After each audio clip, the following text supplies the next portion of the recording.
Assalamualaikum warahmatullahi wabarakatuh. Salam sejahtera bagi kita semua. Am Swastiastu, Namo Buddhaya, salam kebajikan.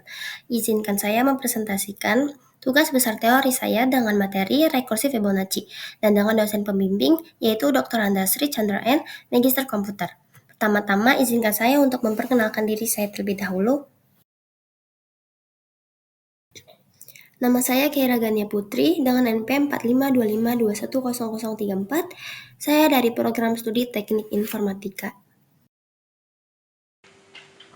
Topik-topik apa saja yang ingin saya bawakan pada presentasi kali ini?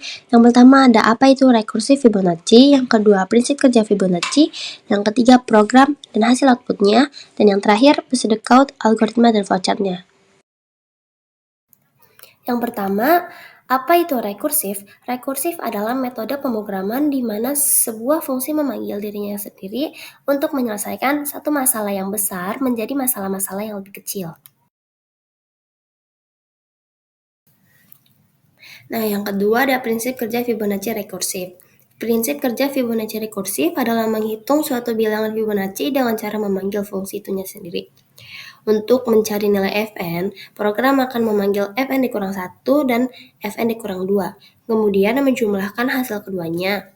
Proses pemanggilan ini berulang terus hingga mencapai kondisi basis, yaitu saat n sama dengan 0 atau n sama dengan 1, di mana nilai Fibonacci sudah ditentukan secara langsung.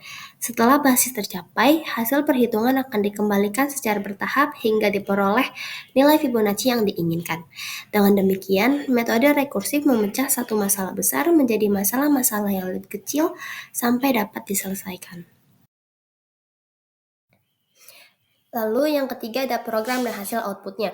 Pada program kali ini saya menggunakan library include IOStream yang berfungsi untuk membaca cout dan scene pada sebuah program. Lalu saya juga menggunakan library using namespace std agar di setiap barisnya tidak perlu memakai std lagi. Lalu saya juga menggunakan intmain. Intmain ini adalah fungsi utama pada program C++ agar program tersebut itu bisa berjalan. Lalu di sini saya memiliki variabel dengan long integer, yaitu variabel Keira, k fact_iter sama dengan 1, dan lalu saya memakai cout menampilkan rekursif, faktorial, dan juga cout memasukkan bilangan.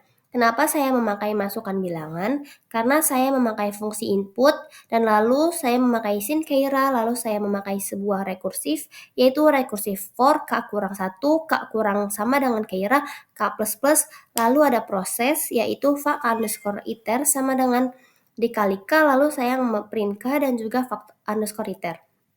Lalu saya menutup program dengan SYNGET. Dan kenapa saya memakai SYNGET? Karena SYNGET adalah berfungsi sebagai penutup sebuah program. Dan di sini saya mempunyai hasil outputnya. Di sini saya memasukkan bilangan 7, dan di sini juga ada step by step-nya. Dari 1 sampai 7, seperti faktorial dari 1 adalah 1, faktorial dari 2 adalah 2, faktorial dari 3 adalah 6, faktorial dari 4 adalah 24, faktorial dari 5 adalah 120, faktorial dari 6 adalah 720, faktorial dari 7 adalah 5040. Lalu di sini saya menjelaskan algoritma dan pseudocode-nya. Yang pertama saya menjelaskan tentang pseudocode-nya terlebih dahulu. Di sini ada kamus atau deklarasi variabel. Di bagian ini tuh menjelaskan variabel yang kita gunakan. Seperti contohnya di sini ada Keira, k integer, faktorial, _iter, long integer. Nah, di sini yang Keira integer ini berfungsi menyimpan angka yang akan dihitung faktorialnya. Nah, lalu yang k integer ini berfungsi variabel penghitung untuk perulangan.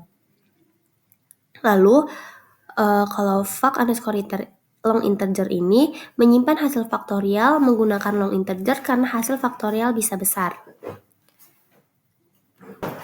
Lalu di sini ada algoritma atau deskripsi.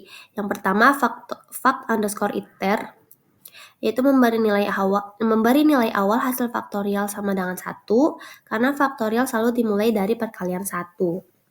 Lalu yang kedua ada input Keira, pengguna memasukkan angka yang ingin dihitung faktorialnya.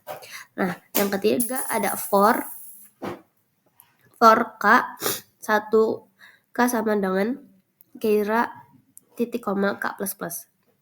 Yaitu perulangan dimulai dari K sama dengan 1 selama K dikurang sama dengan kira, proses akan terus berjalan. Setiap perulangan nilai K akan bertambah 1. Lalu fak iter dikali K yaitu menghasilkan hasil sementara dengan nilai K. Inilah proses utama perhitungan faktorial. Lalu saya akan menjelaskan tentang algoritma atau bahasa alaminya. Di sini ada 8 langkah-langkah. Yang pertama, memberikan nilai awal fak underscore iter sama dengan 1. Kedua, memasukkan atau menginput isi variabel kira. Ketiga, memberi nilai awal K sama dengan 1. Keempat, selama K sama dengan atau dikurang kira, maka kerjakan langkah 5 sampai 7. Dan yang kelima, menghitung fak underscore iter sama dengan fak underscore iter dikali K. Dan yang keenam, menambahkan isi variabel K. Dan yang ketujuh, menambah nilai K dengan 1 K++. Dan yang ke-8 selesai.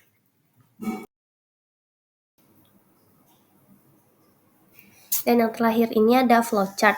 Saya memakai sebuah terminal dari start sampai ending. Yang pertama saya memakai terminal start yang berbentuk oval. Lalu saya memakai terminal yang isinya untuk sebuah persiapan yang isinya berupa K sama dengan 1 faktor underscore iter sama dengan 1. Lalu selanjutnya saya menggunakan terminal untuk sebuah inputan kira yang berbentuk jajar genjang. Dan selanjutnya saya memakai sebuah keputusan yang berisinya ada K kurang sama dengan kira, yang dimana kalau dia true maka lanjut ke sebuah proses, yaitu yang berbentuk persegi panjang. Lalu persegi panjang ini yang berisi fak underscore iter dikali K lanjut K++, dan dia akan melooping ke atas ini. Lalu jika tidak, dia akan langsung selesai. Sekian dari saya.